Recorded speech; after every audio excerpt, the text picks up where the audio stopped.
AJSU party के केंद्रीय सचिव माधव चंद्र महतो ने एक प्रेस कॉन्फ्रेंस कर बताया कि कुंडहित प्रखंड कार्यालय में भ्रष्टाचार चरम पर है। उन्होंने आरोप लगाया कि यहां के अधिकारी बिचौलिया के साथ मिलकर सरकारी राशि का बंदरबाट कर रहे हैं। प्रखंड से कल्याण विभाग का 150 से अधिक साइकिल गायब है। मवेशियों को लगाने वाले वैक्सीन पश्चिम बंगाल में बिक्री किया जाता है। मनरेगा में मजदूरों के बजाय अधिकारी और बिचौलिया सरकारी राशि की लूट कर रहे हैं। उन्होंने बताया कि मनरेगा पोर्टल से प्राप्त जानकारी के अनुसार कुंडहित प्रखंड में मनरेगा से हजारों योजनाएं संचालित हैं। अधिकारी बिचौलिया के मिलीभगत से मजदूरों को रोजगार देने के बजाय अधिकारी वेंडर के माध्यम से सरकारी राशि की लूट कर रहे हैं। प्राक्कलन के अनुसार मनरेगा सिंचाई कूप में 15 इंच की जुड़ाई का प्रावधान है, लेकिन बिचौलिया द्वारा 10 इंच की जुड़ाई कर योजना को पूर्ण किया जा रहा है।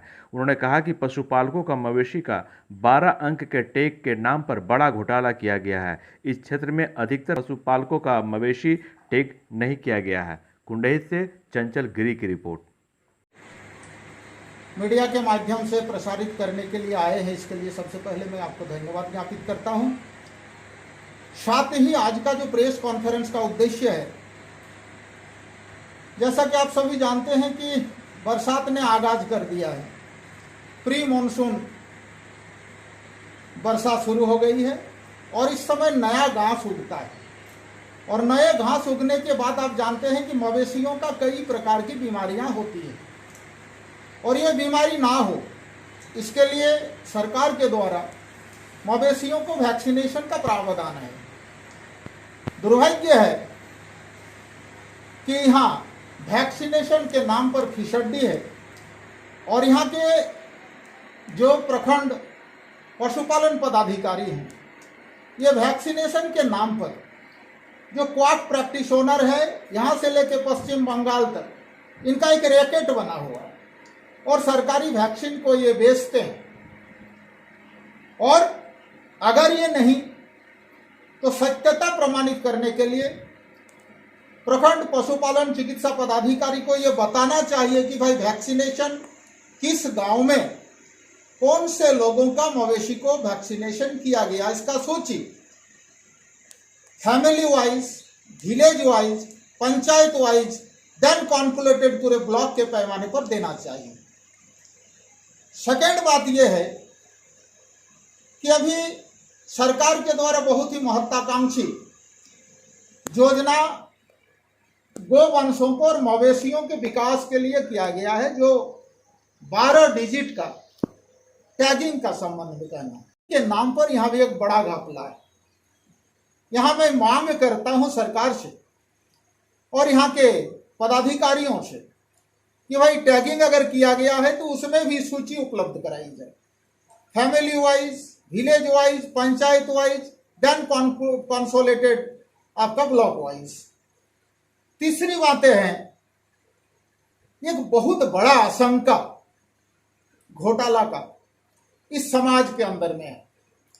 यहाँ एक बीसीओ हुआ करते थे, block corporate welfare officer Laxman Harijan, और उनके पीरियड में जब वो यहाँ से स्थानांतरित होके गए तो स्टॉक रजिस्टर में 150 साइकिल यहाँ पर बचा हुआ था, लेकिन आज की तारीख में कोई साइकिल यहाँ दिख नहीं रहा है। पता नहीं ये साइकिल कहाँ गया।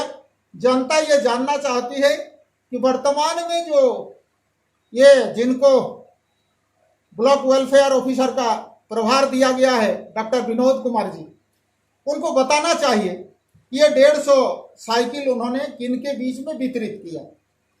इनमें भी मैं डिमांड कर रहा हूं सरकार से, मेरी मांग है, पार्टी की मांग है कि भाई एक फॉर्म बना वो लाभुकों की सूची उपलब्ध कराएं, यह मेरी मांग है।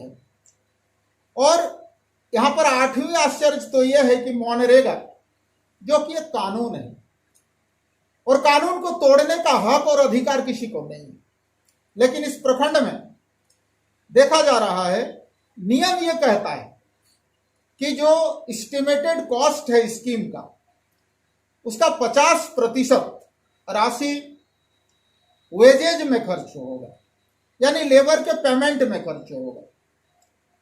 और यह नियम बतलाता है कि आधा राशि जब खर्च हो जाए तो शेष जो सामग्री की राशि है, यानी जिसको वेंडर के नाम से पे करना है, उनको देना चाहिए।